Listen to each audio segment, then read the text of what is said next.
வணக்கம் நண்பா. நாம இன்னைக்கு இந்த வீடியோல பார்க்க போறது தி யூனியன். இந்த படத்தோட மூவி தான் பார்க்க போறோம். இந்த படம் இப்ப தமிழ் டப்பிங்ல அவைலபிள் தான் இருக்கு. இந்த படத்தோட ஒன்லைன் எடுத்துக்கிட்டீங்கன்னா, ஹீரோயின் ஒரு ஸ்பை ஏஜென்ட்ல ஒர்க் பண்ணிட்டு இருக்காங்க.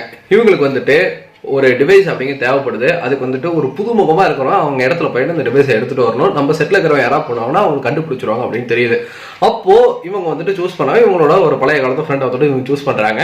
ஸோ அவனை அள்ளி போட்டு வந்ததுக்கப்புறம் இவங்க உண்மையெல்லாம் சொல்றாங்க, இவங்க பதட்டம் கிடைக்க எனக்காக இந்த ஹெல்ப்லாம் வந்துட்டு பண்றாங்க. அவனுமே வந்துட்டு ஒத்துக்கலாம். இதுக்கப்புறம் அந்த டிவைஸ் வந்துட்டு ஒன் பை ஒன்னா எப்படி கண்டுபிடிச்சாங்க, இதுல என்னென்ன பிரச்சனைகள்லாம் வந்ததுன்னா படத்தோட மீதி கதையை அமைச்சிருந்தாங்க. படத்தோட ஸ்டன்ட் சீக்வன்ஸ்லாம் வந்துட்டு ரொம்ப சூப்பரா வந்து எடுத்திருந்தாங்க.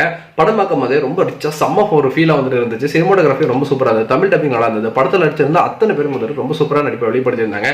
அதாவது இவருக்கு என்ன விஷயமே தெரியாம இங்க வந்திருக்காரு. அதுக்கப்புறம் இவர் ஏத்துக்கிறது, அதுக்கப்புறம் நடக்கக்கூடிய சில பிரச்சனைகள், அங்க வரக்கூடிய சண்டைகள், அட் லாஸ்ட் வந்துட்டு இவர் என்ன முடிவு எடுக்க போறாரு அப்படிங்கறது ரொம்ப அழகா வந்துட்டு எடுத்திருந்தாங்க.